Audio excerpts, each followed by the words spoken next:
Hola, ¿cómo están? Estamos en la asignatura Historia Económica, el día de la fecha, el 13 de mayo de 2024. Mi nombre es María Fernanda Justiniano. Hoy comenzamos con la unidad 2 y ya la última unidad del programa en esta mirada retrospectiva que venimos haciendo de la historia económica. Esta parte del programa, este apartado del programa se titula La moderna economía mundial y el capitalismo, siglo XVI al XVIII.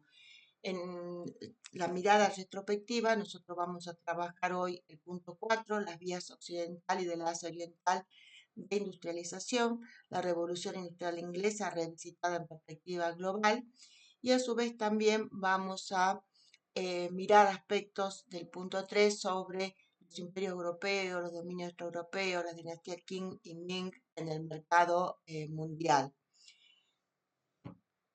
Respecto de la bibliografía, el artículo que ustedes van a tener de lectura obligatoria para la actividad 8 es este último, del cual soy autora, La vía occidental y oriental de la revolución industriosa y la plata americana, artículo que fue publicado en la revista Tiempo y Economía en 2020. A su vez, en esta clase también vamos a usar un texto de Mariano Bognelian y Bernd Hausberger. Este texto ustedes lo tienen como una de las propuestas de textos optativos con los cuales trabajar en la actividad 8, texto que se titula Consideraciones sobre el comercio y el papel de la plata hispanoamericana en la temprana globalización, siglos XVI al XIX.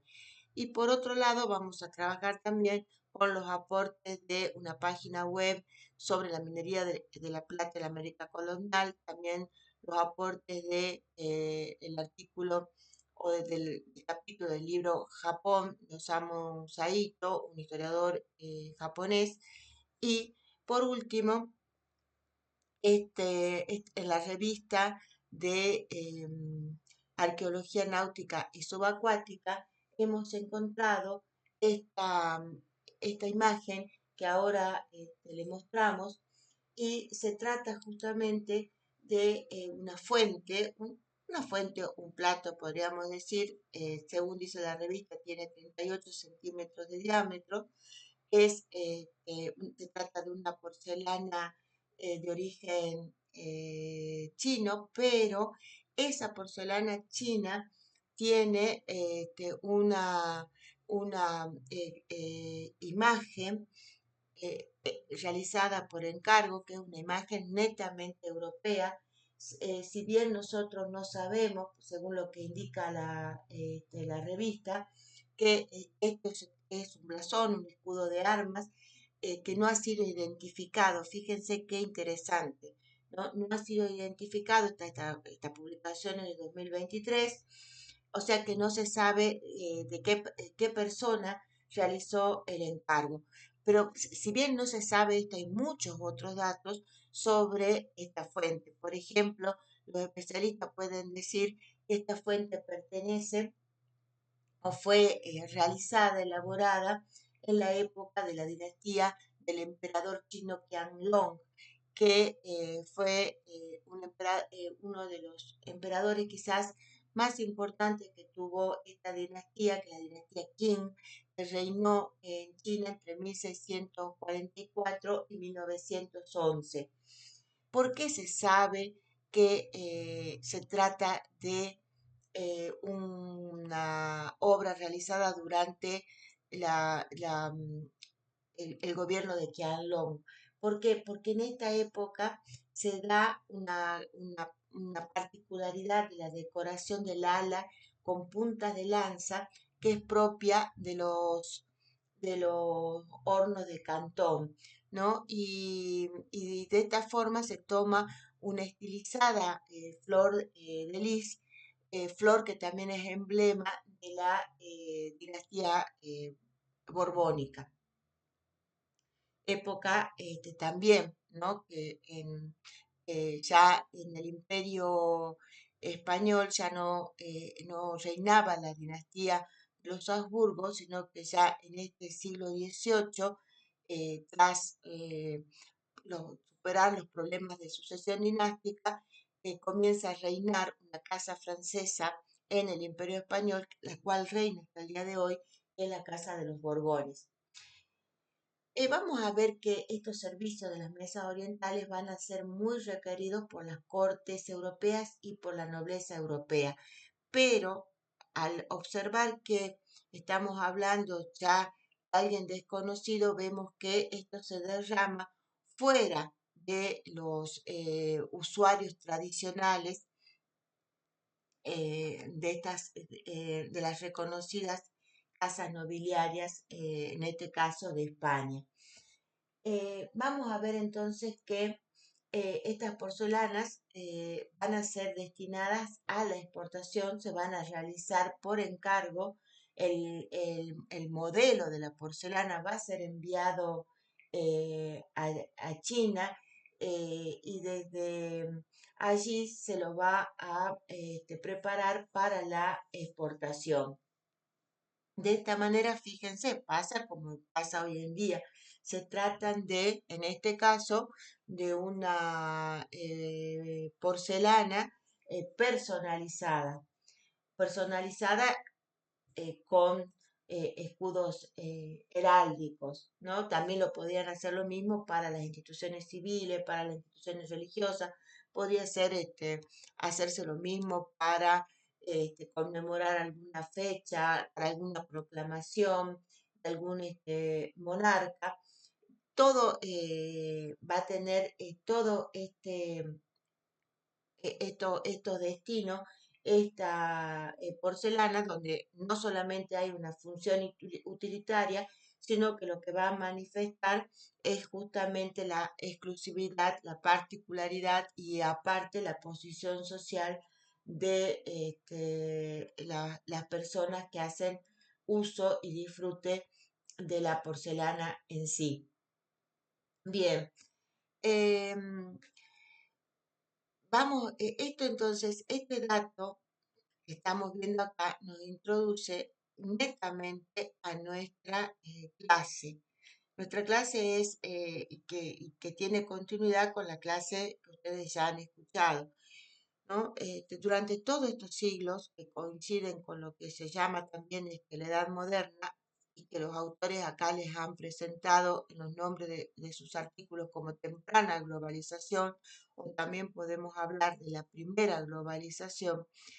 Estos siglos van a coincidir con que tanto China, la India, también Japón van a ser los centros manufactureros del mundo y van a producir los bienes que más van a desear los sectores aristocráticos europeos. Estos bienes, bueno, como ya vimos, la porcelana, ahora, siglo XVIII, esta porcelana es personalizada, lo mismo va a ser en los siglos anteriores, pero la demanda acá excede, como vemos, a las familias aristocráticas, sino también familias, gente ignota, hasta el día de hoy, las compra. Por otro lado, tenemos también que van a circular desde China, por ejemplo, las lacas, los jades, perlas, este, mm, la seda va a ser un material muy, pero muy deseado, em, y otros diversos tipos de bienes que se van a requerir en Europa. ¿Se requieren desde ahora? No, se requiere desde aproximadamente el siglo I. Y tanto así que hay una ruta que después se va a llamar la ruta de la seda, se le va a dar el nombre un historiador, este, y que va a ser tradicional para comunicar a Europa con China. Pero en estos tiempos esta ruta no va a ser usada. ¿Por qué? Porque los otomanos han tomado la zona del mar Mediterráneo, y han eh, derrotado al imperio romano de Oriente, y han construido ahí en esta región un imperio que rodea a todo el mar Mediterráneo y hace casi muy, pero muy difícil acceder como se accedía en su momento, sobre todo los mercaderes venecianos, genoveses, accedían a los productos de China o los productos del llamado o conocido Lejano Oriente.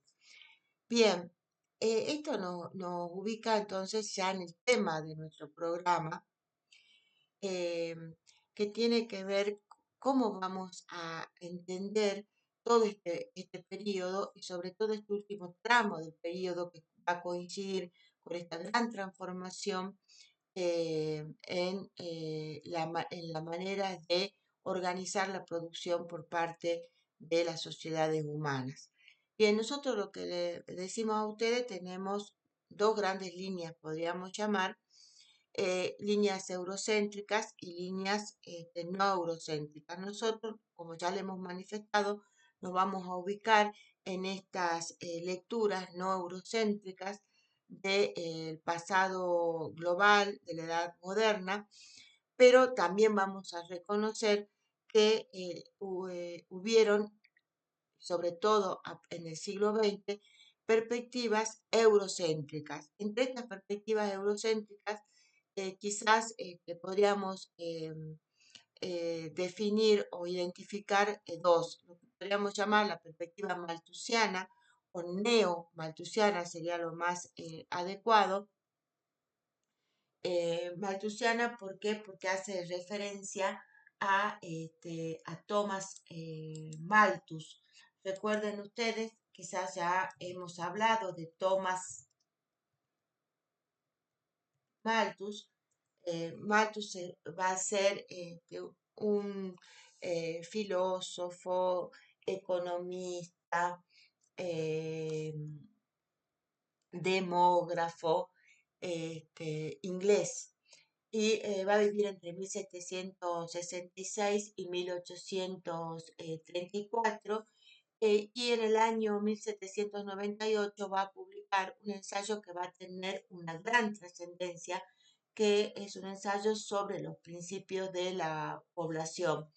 En este ensayo él va a configurar lo que después se va a llamar eh, por quienes siguen a Malthus, la trampa malthusiana, que es un concepto que hace referencia a que la población crece este, de modo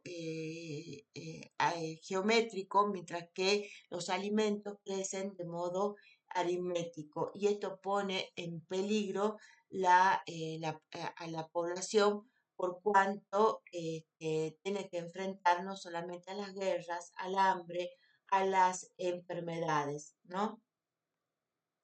De aquí también surge una idea de un ciclo de hambrunas y enfermedades y malas cosechas que va a ser retratado muchísimo por los historiadores que adhieren a esta perspectiva.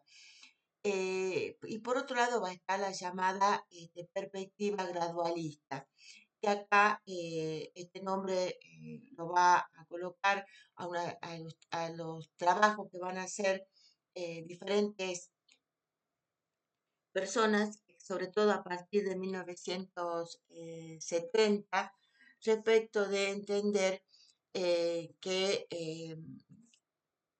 tal que trampa malthusiana no tiene el peso al cual se le había dado y que la economía europea va a crecer de modo gradualista durante los siglos de la temprana edad moderna. Esto, ¿por qué nos interesa y nos detenemos en esto? Porque estas perspectivas van a tener mucho que ver con el concepto de revolución industrial. Para la perspectiva malthusiana, que entiende que la economía es natural, es de subsistencia, siempre al borde de la hambruna, la revolución industrial va a significar justamente eso, una revolución, ¿no? Que va a romper y va a liberar va a liberar las fuerzas de la producción a través de incorporar las máquinas en el proceso productivo y de este modo las sociedades van a escapar de la trampa malthusiana. La gente que adhiere a estos planteos, ¿qué va a decir? Va a decir que este despegue se va a producir entre 1760 y 1780 y justamente en estas décadas se va a dar lo que se va a llamar el take-off, es decir, el despegue, ¿m? El despegue de las capacidades productivas. ¿Quiénes adhieren a esto? Por ejemplo, Eric Hobsbawm va a plantear esta cuestión también desde otra vertiente diferente, porque recuerden que Eric Hobsbawm nosotros lo citamos dentro de la tradición histórica marxista británica, pero también, por ejemplo, podemos pensar en Walt Whitman Rostow, ya un historiador liberal, que también va a adherir a esta perspectiva. La historiografía marxista también lo va a hacer de esta etapa de la tradición de los marxistas británicos. Y después vamos a tener historiadores también, por ejemplo, de la talla de Postan o Postan en el caso de inglés, es inglés, o Leroy Ladurie, que es acá lo tomamos como francés. No, no lo tomamos, tomamos el libro Los campesinos de Languedoc y Leroy Ladurie es un historiador francés. Bien, esta perspectiva va a desarrollarse durante el siglo XX.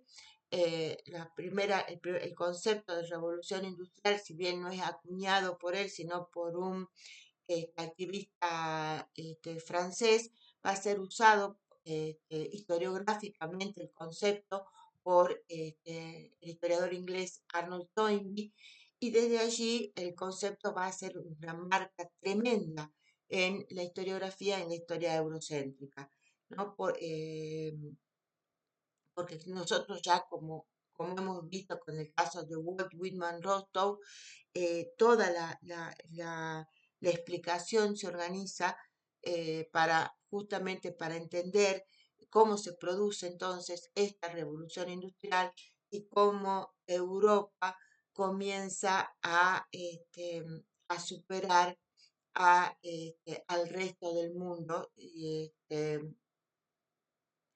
en los diferentes aspectos de las dimensiones de las sociedades. Bien, en cuanto a la perspectiva gradualista, esta perspectiva comienza a discutir ya, y este es el caso, por ejemplo, de este historiador holandés Jan de Brie, que comienzan a discutir el propio concepto de revolución industrial. En un artículo de 1994, Jan de Brie dice, el concepto de revolución industrial es un concepto a la defensiva. En términos de Ulrich Beck, un sociólogo alemán, uno podría decir es un concepto zombie. No son esos conceptos que parecen vivos, pero que en realidad están muertos porque ya no dicen lo que decían antes. ¿Y por qué no dicen lo que decían antes? Porque ya la revolución industrial no es, esta perspectiva gradualista no es entendida como un proceso de aceleración con un take-off, sino que es producto de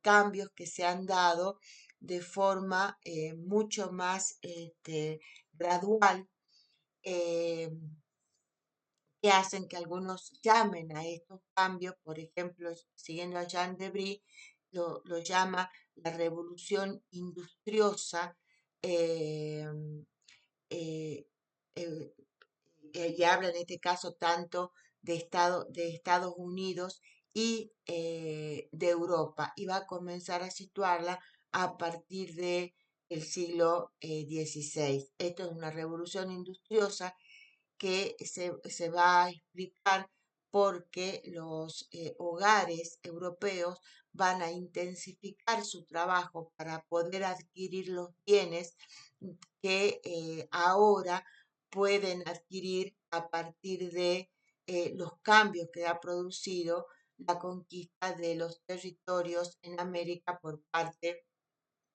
en América, pero también en Asia, por parte de estas monarquías y África, las costas de África, por parte de las monarquías europeas. Y esto que veíamos hace un rato es un ejemplo, ¿no? Una persona ignota cuyo escudo de armas en el año 2023 no se puede identificar, está comprando un exquisito plato, haciéndolo trasladar este, desde China hacia, España.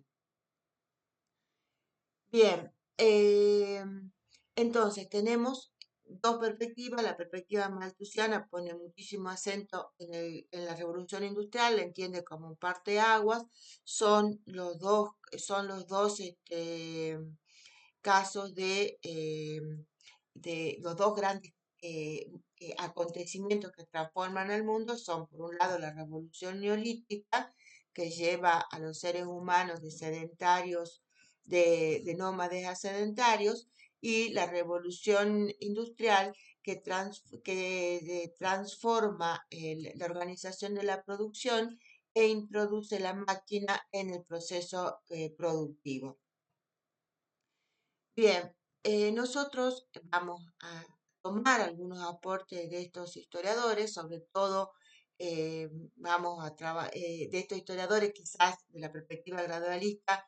Jean de Brick, aparte es un historiador de consumo muy reconocido, pero otro que ustedes ya conocen es Fernand Braudel, y también podemos plantear el caso de Wrigley, que Wrigley también se lo puede considerar un historiador gradualista muy preocupado por reconocer la dinámica de la población. Bien, nosotros vamos a adherir en cambio a lo que se conoce como el enfoque global, a los aportes de la Escuela de California y también a lo que hoy se llama la Vía del Desarrollo del Este de Asia, que tiene como un representante muy, pero muy importante a este historiador económico de quien ya hemos hablado en la clase anterior, que se trata de Kaoru Sugihara. Ahora, concretamente, van a leer, tienen como propuesta también de texto optativo de lectura para leer justamente los textos de los artículos de Kaoru Sugihara eh, que se les propone en la actividad 8. Veamos ahora qué es lo que plantean los diferentes, esto de, bueno, ya el enfoque global, ustedes han oído hablar, ya hemos hablado de esto muy profusamente en la unidad 1, hemos planteado que este es uno de los grandes cambios que se dan en la nueva historiografía económica, un autor que es muy relevante y sobre todo para entender y comprender la revolución industrial inglesa es Robert Allen. Ustedes pueden leer el texto de Allen, uno de los textos de Allen es Breve Historia de la Economía Global, pero también van a encontrar en la web muchísimo material y material referido a la revolución industrial. En el caso de Allen, nosotros podemos decir, por ejemplo, es un caso de una historia de enfoque global, pero que todavía mantiene explicaciones eurocéntricas. Allen sitúa, considera todavía muy relevante a la revolución industrial, no renuncia o plantea cuestionamientos al concepto mismo, y lo que nos va a proponer él y en este sentido es interesante para quienes les importe estos temas, lo que Allen nos va a proponer a nosotros es directamente pensar por qué se produce la revolución industrial inglesa, por qué si nosotros vemos que los venimos con por qué estos centros manufactureros, por ejemplo, de la talla de China, como veíamos, incluso la India, no se convirtieron en centros industriales. Entonces, lo que plantea Allen es que el trabajo en la sociedad inglesa del siglo XVIII es muy caro. ¿M? Entonces, y esto va a predisponer a la innovación y a la utilización de la máquina justamente para abaratar los procesos productivos. Las máquinas no son sofisticadas, pero como nos va a mostrar otro gran historiador económico, también que lo podemos ubicar dentro de los nuevos enfoques, pero que adhiere a las perspectivas eurocéntricas, que es Joel Mokyr, nos va a mostrar que la innovación en tecnología es importante. No es una tecnología sofisticada. Lo más sofisticado que vamos a encontrar en este periodo va a ser la máquina de vapor, que va a necesitar del carbón como fuente de energía. Y Inglaterra tiene las posibilidades de tener gente preparada ya en la innovación, y también tiene las minas de carbón de fácil acceso a través de todo el sistema de canales que se preparan en la isla para el transporte, y que a su vez, fíjense esto de la innovación, que van a confluir acá la necesidad de transportar el carbón, la capacidad de innovar para que en las minas de carbón también se desarrolle la matriz de lo que va a ser después el ferrocarril y las extensas vías de ferrocarril que durante el siglo XIX se van a construir en diferentes partes del mundo, incluido en nuestro país. Entonces, vemos aquí esto de una explicación.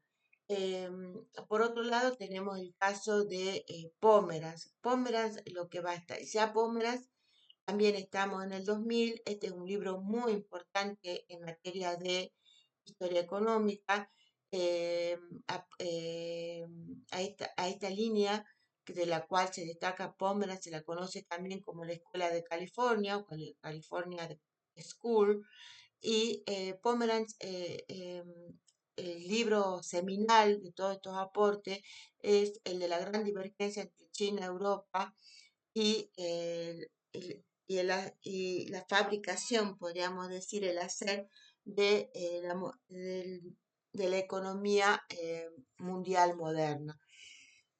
Y bueno, el planteo de Pomeroy es que acá esta gran divergencia recién se va a dar en el siglo XVIII, ¿no? Y que lo que estamos asistiendo en este momento, a diferencia de tantos estos autores de la perspectiva malthusiana, de la perspectiva gradualista, de las perspectivas eurocéntricas, estamos ante un mundo policéntrico, y los centros, va a depender de la época y de los análisis que hagamos, los centros están no es solamente Europa el centro. Hay centros, por ejemplo, nosotros podemos pensar en China, incluso en América, que ya vamos a hablar, que es la propuesta que nosotros le venimos a plantear. Y por último, dentro de los aportes que tenemos de estas perspectivas no eurocéntricas, tenemos el caso de la vía del desarrollo del este de Asia, este, que ya un poco analizamos, como dije recién en la clase anterior, y que tiene que ver cómo esta idea de que lo que están observando los estudiosos japoneses, que a partir de y sobre todo con la restauración Meiji, que la restauración del imperio japonés, eh, se va a plantear también en forma paralela al proceso de industrialización inglés y europeo, se va a dar en la isla de Japón un proceso de industrialización por intensificación del trabajo. Bueno, y esto tienen ustedes así también el material para leerlo. ¿Cuál es el aporte que nosotros hacemos? El aporte que nosotros hacemos es decir, bueno, eh, y allí tienen para trabajar los diferentes artículos que les proponemos, es que justamente a partir de la conquista de América y de la conquista de América y también de la explotación de las minas de plata en lo que va a ser el virreinato del Perú, y allí tenemos el Cerro Rico de Potosí, y después el virreinato de Nueva España, eh, vamos a tener entonces se va a plantear una dinámica. ¿Por qué? Porque la plata americana se convierte en el motor de la economía mundial. Es plata americana, pero estos territorios están dominados por el imperio español. Bien, ahora vamos a repasar algunas cuestiones que hacen, que nos propone Angus Madison para que ustedes se ubiquen. A mí me interesa este artículo, este es un libro, Angus Madison, porque Angus Madison hace eh, grandes aportes para poder capturar estadísticamente el pasado. ¿M? Esto es un esfuerzo estadístico, pero que siempre nosotros, todo esfuerzo estadístico, como por allí nos plantea Robert Allen, tiene que estar, todo dato económico tiene que estar refrendado por otras fuentes. Esto para que ustedes tengan una idea aproximada de lo que construyendo con estadísticas se puede decir que ha sido la población mundial. También Madison es interesante porque se ubica dentro de las líneas eurocéntricas. Madison va a plantear que el gran salto de Europa no se va a dar con los dominios, con sus dominios extraeuropeos a partir del siglo XVI, sino que se va a dar a partir del año 1000. Y van a ser por transformaciones propias del interior de Europa. Bien, veamos ahora la población. Acá, perdón, esto que tenemos no es población, sino es Producto Bruto Interno per cápita. Y tienen allí, fíjense, tienen ustedes los diferentes regiones, ha regionalizado el grupo A, el promedio del grupo A. El grupo A, fíjense, que incorpora en esta mirada eurocéntrica en ese grupo A. Incorpora a Europa Occidental, los territorios fuera de europeos, pero que ya no son Europa Occidental. También incorpora Japón, que justamente el papel de lo que van a reclamar la gente que aporta en relación a la vía de desarrollo del este asiático, justamente sacar a Japón de la impronta occidental a la cual la ubicó la historiografía eurocéntrica. Después tenemos grupo B, Latinoamérica, allí también vamos a tener el este de Europa, Asia, incluido Japón, África, el promedio del grupo, y después tenemos el mundo, ¿no? Y si ustedes observan, no hay grandes diferencias, entre el año 0 y el año 1000, el PBI per cápita, todo comienza con 4. En cambio, el gran salto se va a dar en esta línea a partir de 1820. ¿m? Donde en Europa Occidental vamos a tener también ya comenzamos, casi se triplica el PBI, ¿no? En Europa Occidental, los territorios fuera de Europa Occidental. Y después los demás territorios, y ahí incluido Japón, van a comenzar con 500 o con 600. Y obviamente la gran diferencia y el salto va a estar dado en el siglo XX, dentro de esta propuesta que nos hace Angus Madison. Pero esto es para que ustedes medianamente nos ubiquemos en los siglos que nosotros estamos trabajando. Este, a ver, no sé, acá también tenemos el PBI, en este caso no es el PBI per cápita, ¿no? Los mismos datos, pero de PBI. Ustedes pueden consultar el texto de Madison para observar el caso de la población. El texto de Madison lo van a encontrar en el Drive si les interesa.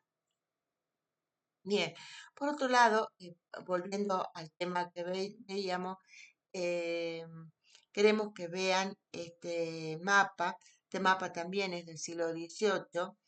Y acá lo que nos está mostrando son las rutas comerciales. Fíjense que por un lado está planteado, si ustedes se ubican en el este asiático, está planteado parte del comercio intraasiático, que hoy ya historiadores como Sabra Mayam y diferentes historiadores asiáticos están mostrando que estas redes mercantiles no fueron creadas por los europeos, que avanzan a partir ya del siglo XIV, los vemos avanzar. Fíjense que ustedes allí tienen el caso de Portugal y avanzan sobre las costas africanas y después van dando vuelta a las costas africanas, llegando al Océano Índico y así hacia el este de Asia. Em, o tenemos el caso de los holandeses, también los ingleses hacia América, junto con los franceses. Fíjense ustedes que, entonces lo que está diciendo, no sé, las redes de comerciales asiáticas ya estaban dadas. Lo que hacen los comerciantes europeos, que van a tener un gran papel en esta etapa, van a ser justamente montarse sobre estas redes. Y usarlas. Y a su vez también se van a organizar nuevos tráficos comerciales, ¿no? Que va a tener que ver con justamente la producción de plata. Por un lado, ustedes van a tener lo que se conoce como el galeón de Manila. Este, y acá ubíquense en la zona de México, así tenemos el territorio de Nueva España. Este galeón de Manila, conocido también como la nao de la China, va a unir al mundo dominado por los Habsburgo, tanto en América como en Europa, como en Asia. El galeón sale de Acapulco, va a llegar a Filipinas a través del Pacífico. ¿Cuándo empieza este galeón a funcionar? A partir de 1571 y va a unir justamente Acapulco con Manila. Manila va a ser se va a fundar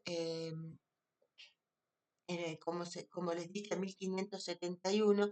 Y este es el año que para los historiadores Flynn y Giraldes, textos que también tienen como propuesta para trabajarlo de manera optativa, va a decir, bueno, este es el momento que comienza cuando se produce este intercambio comercial a través del Pacífico que une a Manila, es cuando comienza la temprana globalización, cuando comienza el comercio mundial, dice, ¿no?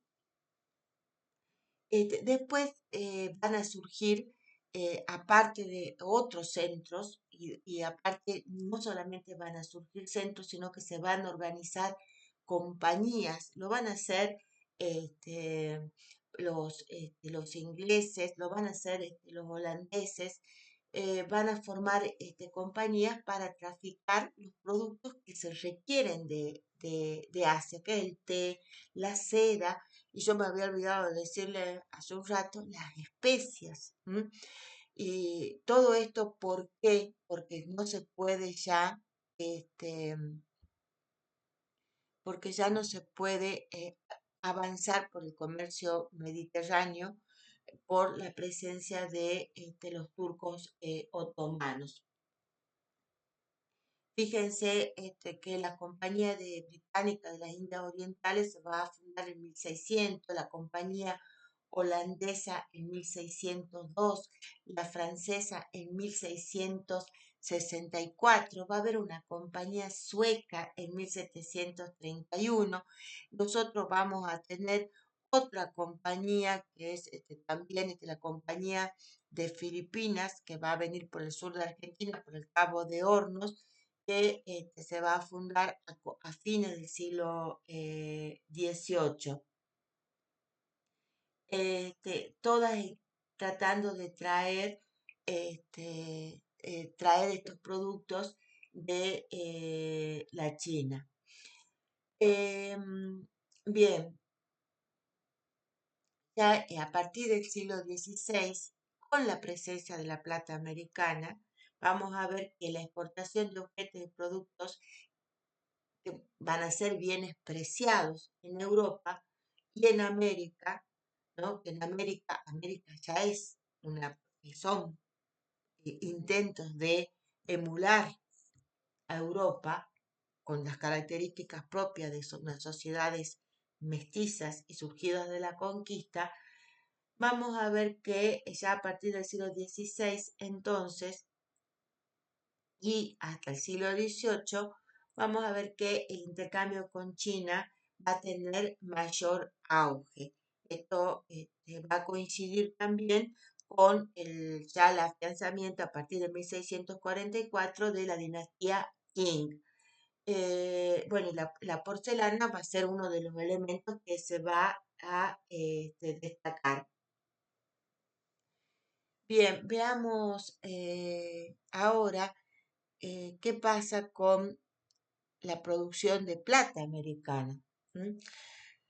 Vamos a ver, nosotros decimos, bueno, la plata americana es el motor de la primera globalización, es la que nos permite pagar estos productos a China. Em, Vamos a ver que de la producción mundial de plata, América produjo, según Ander Frank en este trabajo del desarrollo del subdesarrollo, que va a ser cuestionado por las cifras, etcétera, pero es uno de los primeros autores que van a empezar a poner con fuerza el papel de la plata en esta gran transformación de la economía mundial. Entonces, 87% del producto de la plata mundial es americano. En el siglo XVI, 17.000 toneladas, en el siglo XVII, 420.000 toneladas, en el siglo XVIII, 740.000 toneladas. Fíjense acá que tiene,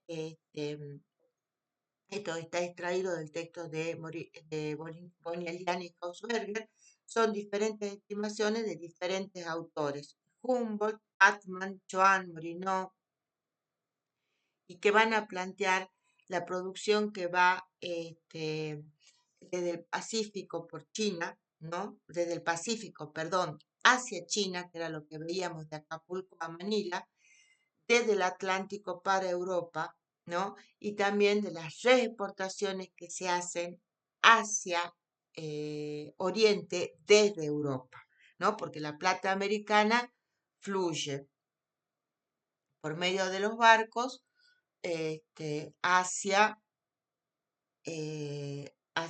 vía Manila hacia el Asia por el Pacífico y también por el Atlántico hacia Europa, pero desde Europa también hacia Asia, ¿no? Y estas compañías que nosotros acabamos de nombrar tienen muchísimo que ver en este fluir de la plata americana. Ahora, acá lo que nosotros nos preguntamos es, ¿por qué fluye la plata americana? Bueno, y esto es lo que nos explican, y después hay otros historiadores que también lo van a plantear, lo que nos explican Flynn y Giraldes. Hay un gran cambio en el sistema de tributación chino. China abandona el sistema de billetes de papel que tenía para empezar a exigir un sistema de tributación que se conoció como de látigo único, que lo van a encontrar también con diferentes nombres, y también, según los autores, datada en diferentes fechas, pero algunos dicen que a partir del siglo XV, China cambia el sistema de tributación y comienza a exigir plata. Pero ¿qué pasa? La plata no está en China, ¿no? China se abastece de plata desde Japón, que hasta que aparece la plata americana es el gran proveedor de la plata china, como que hasta que aparece la plata americana, la zona de Alemania, de la gran proveedora de plata europea. Acá ustedes lo que van a ver es que la plata, entonces, la plata americana va a desplazar por el volumen que tiene a estas otras producciones. Y esto va a hacer que lo que antes era un bien casi, no dirían exótico para los europeos, ahora es un bien accesible hasta para esta gente ignota hasta el día de hoy que hace encargar a China, ¿no? Y no estamos hablando, no existe ni Alibaba ni nada por el estilo, hace encargar a China una vajilla de una porcelana finísima, que no es la porcelana fina, fina, fina, que es la que se produce directamente para la familia imperial, para la Villa Imperial China, para la ciudad prohibida. Entonces, y en América se van a encontrar grandes zonas de minería de plata. Una que está en el Virreinato del Perú, y allí van a tener importancia trascendental en la ciudad en Potosí, el Cerro Rico de Potosí, y después en el Virreinato de Nueva España. Algo trascendental para la explotación de la minería de plata es un descubrimiento de la fácil para separar la plata de la roca, las posibilidades que brinda el mercurio, que en ese momento se llama azogue. Bueno, lo que va a pasar acá es que en América, esta tecnología se va a comenzar a usar para la minería de plata a partir de 1571, y fíjense ustedes que este, van a conseguir van a encontrar, mejor más que conseguir, en Huancavelica una, este, una mina de mercurio que va a poder abastecer de mercurio a Potosí. Lo que tienen ustedes este mapa es cómo se lleva el azogue mercurio desde Huancavelica, que así lo tienen con verde, hasta Potosí, que son este último triángulo que tienen al sur. ¿no? Todo se lleva con mulas, las mulas acá van a ser importantes y en este punto va a ser muy importante Salta con su feria de Sumalao, que va a llevar a Subalao todas las mulas para vender que, nacen en la zona de Santa Fe, en la zona de Córdoba y llegan, son trasladadas por arrieros hacia Subalao y allí vienen comerciantes de diferentes partes de Latinoamérica a participar no solamente de la compra y venta de mulas, sino también obviamente de otros productos. Pero fíjense que allí está Lima, tienen el Callao, que es el gran puerto cercano a Lima. Desde el Callao va a salir la producción de plata, a veces de forma legal y otras veces de forma ilegal, hacia Acapulco y desde Acapulco eh, hacia Manila. Sí, ustedes tienen como fuente un libro escrito sobre la Villa Imperial de Potosí y justamente tienen, para que les interese leer en ese libro, nosotros lo que le proponemos es una página donde habla de unos hermanos Romero que van a traficar plata piña sin pagar el impuesto del quinto real a Buenos Aires. Bien, entonces, si nosotros volvemos a este cuadro que también encontramos en Bonelliam, van a ver ustedes que progresivamente el virreinato del Perú va a ir creciendo en cuanto a la producción de plata, pero también es importante la producción de plata en Nueva España. Estudios arqueológicos plantean que de las monedas que se acuñaron, que se llamaban monedas del Real de A8, que las producían las casas de moneda, una de ellas, por ejemplo, que funcionaba en el propio Potosí, otras también van a estar en Nueva España. De estas monedas, la que más va a tener circulación, por lo menos en Europa, la que más se va a encontrar, van a ser las de México.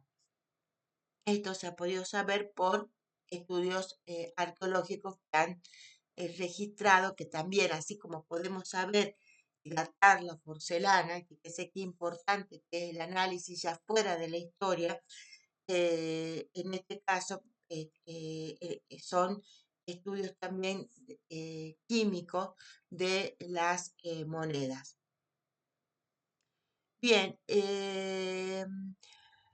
en este caso, este mapa es de Osamu Saito, y acá lo que muestra es el dinamismo justamente de la zona del Asia, ¿no? Esto que ven acá estamos acá, este texto del siglo XVI, y ustedes lo que ven acá es los principales centros comerciales. Tienen por ejemplo, Taiyuan, Nagasaki, Wanyan, Ankou, Yunjian, Jinsen, que este es el gran centro de toda esta zona, perdón, no Jinsen, Shenzhen, que es la zona de producción eh, de la plata que le habíamos hablado al comienzo. Bien, después tenemos todo lo que ustedes ven como pequeños barcos, son centros donde se arman buques, ¿no? Acá exploren si a ustedes les interesa, son astilleros, son muy importantes los ríos en China, son gigantes, y, y vamos a tener no solamente astilleros en las costas marítimas, sino también astilleros hacia el interior para la navegación de los ríos.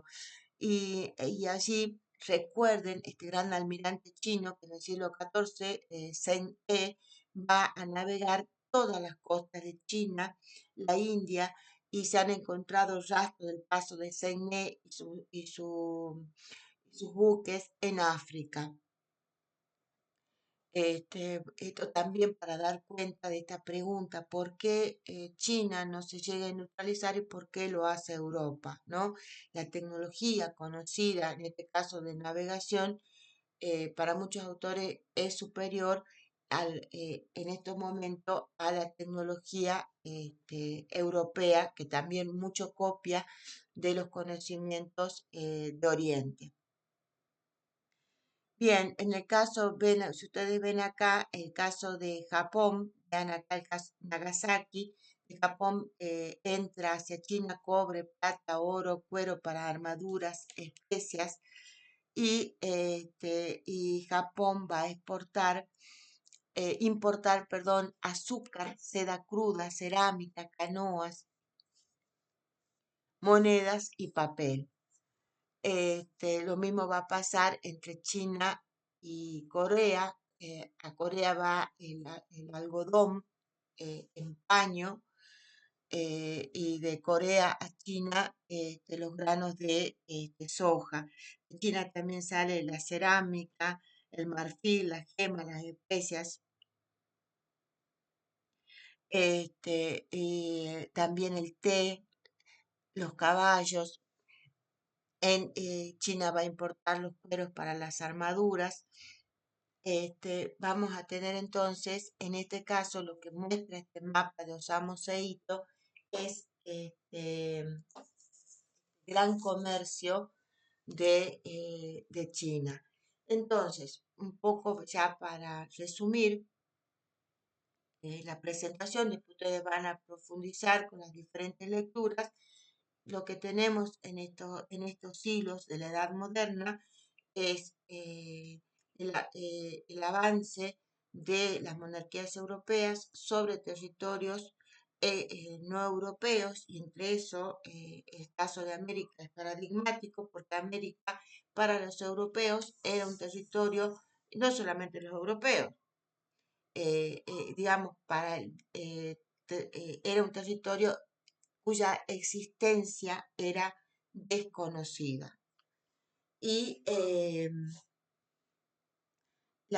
y allí la dominación y la producción de plata, y van a tener allí fuentes para ver, porque la producción de plata, si bien es un éxito del mundo del gran comercio, va a ser partícipe de una gran tragedia humana para las poblaciones nativas y también para las poblaciones que se van a esclavizar eh, a partir de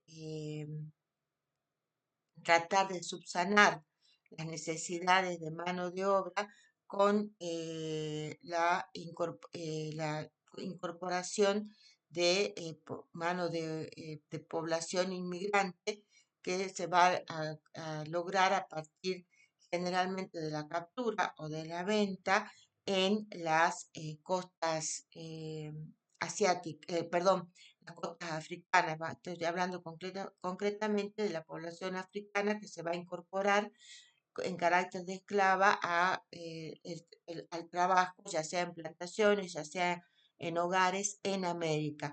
Y esto también va a elaborar, y los europeos, una ideología de la dominación, donde no solamente la religión va a entrar en juego, el dominio político, las armas, sino también el racismo. Y se va a instaurar en América, en el caso de un sistema eh, de separación de la sociedad en castas. Bien, estos dominios europeos van a tener como catalizador para la economía la explotación que se va a dar a las minas de plata, que van a ser parte de las posesiones españolas. Esta, es- esta posibilidad, eh, esto va a traer posibilidades para el desarrollo del comercio y aparte va a derramar también en las poblaciones europeas que van a ver la posibilidad de adquirir bienes. esta posibilidad de adquirir bienes, de intensificar el trabajo para adquirir los bienes, flamantes bienes que recién se empiezan a conocer, pero que rápidamente se van a extender por el territorio europeo. Entre esos bienes van a haber bienes muy, pero muy adictivos, como va a ser el azúcar, que desde la caña de azúcar es trasladada a China, perdón, y a América. El caso del chocolate, que va a ser de origen americano, el caso del tabaco. Todos estos bienes adictivos van a querer consumirse y en los hogares se va a intensificar para incorporar estos nuevos bienes. A esto es lo que le llama Jean Debris la revolución industriosa, la revolución industriosa occidental. Y por otro lado vamos a tener el caso de la revolución industriosa, pero la revolución industriosa por intensificación del trabajo, que es lo que vimos ya nosotros, que es lo que se da en Asia. Bien, con esto hemos tratado de introducirnos a la unidad 2. Esperamos que disfruten las lecturas, que estas clases han sido claras. Como les digo, cada vez que me escuchan, si me escuchan, coloquen en dos a